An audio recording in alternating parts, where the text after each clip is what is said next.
You knew this was coming. What is up, you guys? It is November 5th, 2015, and we are back making videos. We have equipment, we have a set, I have blue hair, things are happening. I want to talk to you about a couple quick things today. First of which being, V for Vendetta is celebrating its 10th year anniversary today. For those of you that haven't seen it or for some reason have been living under a rock for the last 10 years, it's based on the graphic novel written by the nerd god Alan Moore and illustrated by David Lloyd. It's a fantastic graphic novel. The film is set in dystopian London in the year 2005 in an alternate universe where the world has basically fallen to shit. Except for in England, where it's just weirdly strict and there are curfews and a high chancellor who wants everything his way, and if it's not his way, people disappear into black bags and are never seen or heard from again. Basically, it's Nazi Germany, but in the present day. Except in this movie, the Germans are English and Hitler is played by John Hurt.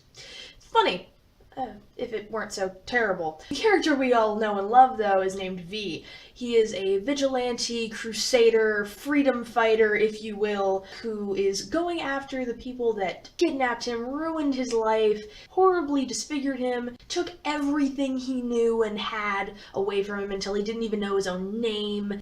Basically Magneto without superpowers. He is played by Hugo Weaving, who you might know as Elrond, Agent Smith, Red Skull, or any number of other wonderful characters. Then, of course, we have Evie, who's played by the lovely Natalie Portman. Basically, your typical working girl. She's just going through the motions from one day to the next. She's been living in this crappy society for most of her life. She doesn't know any other way of living. And then, one night, she's walking along after curfew.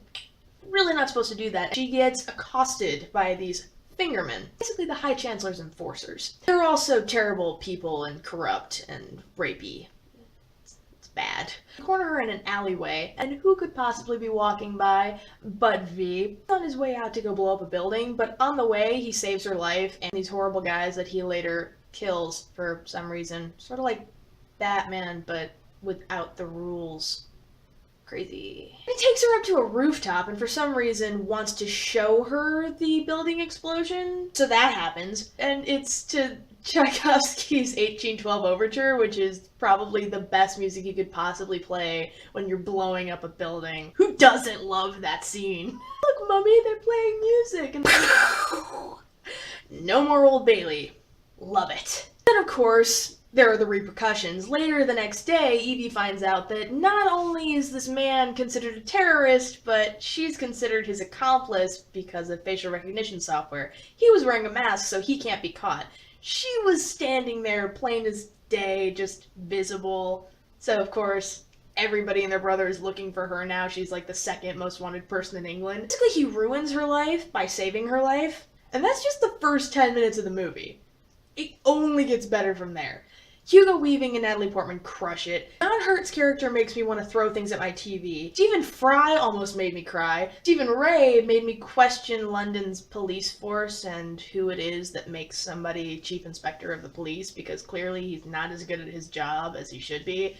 But Mr. Finch is still lovable, so I guess we can forgive him. All in all, this movie is just, oh god. It's one of the better dystopian future stories that I've heard of right after 1984, which coincidentally also had John Hurt in the film adaptation.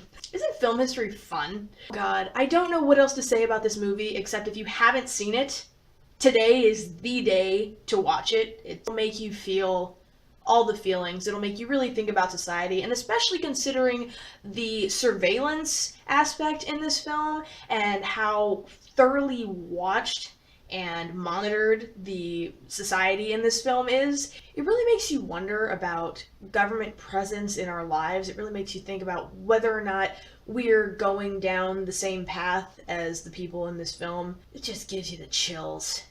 And it just hits you right in your heart at some points. All the scenes with Mallory, just right here. Right here. There were no roses anymore. Not for anyone. God, this movie. If you haven't seen it, get a hold of this movie and go watch it. It's the 5th of November. What better day could there possibly be to watch this masterpiece? I'm just saying. On a side note, there was another 10-year anniversary that was celebrated not that long ago. Some of you will know what I'm talking about. To those of you that don't, brace yourselves. The following image might be disturbing. I apologize in advance.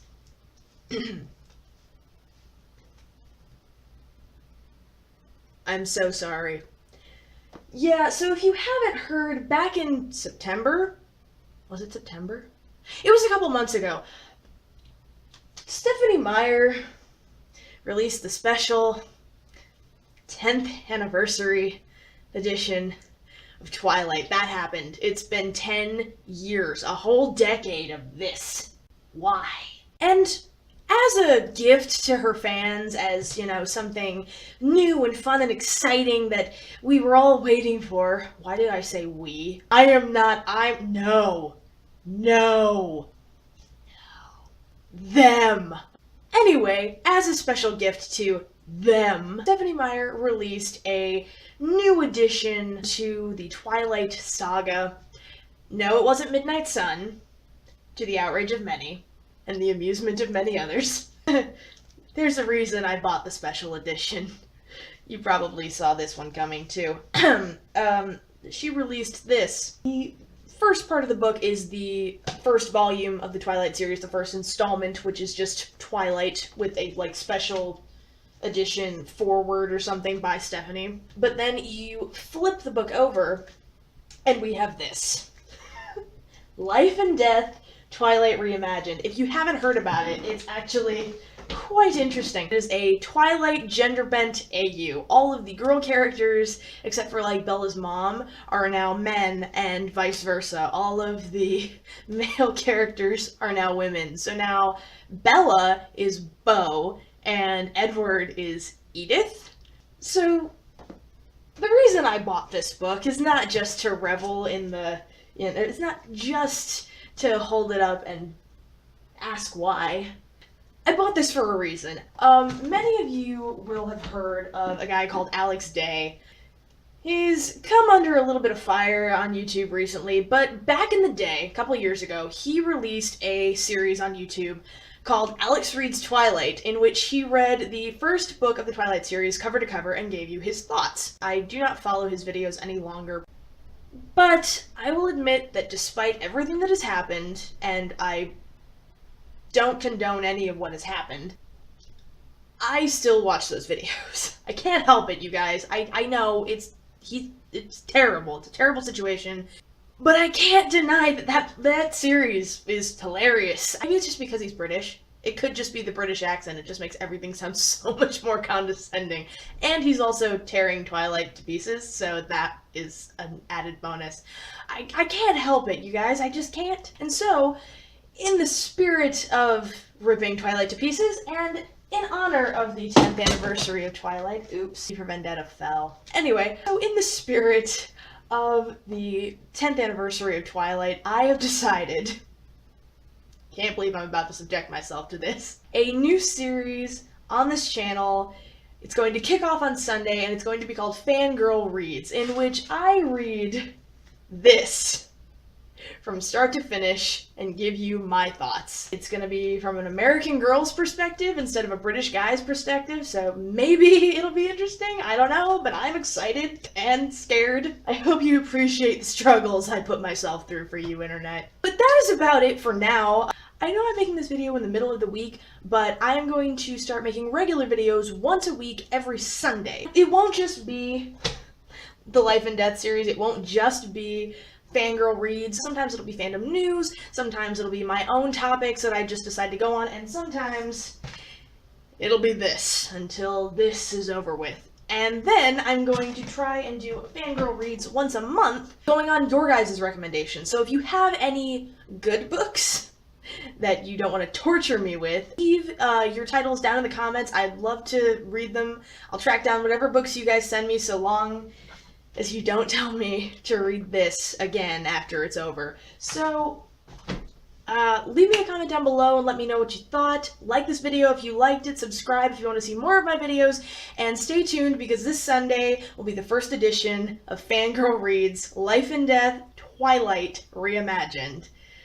You're welcome, YouTube. Until then, I have been Miranda, this has been the Weekly Fangirl, and I thank you guys so much for watching. I'll see you Sunday.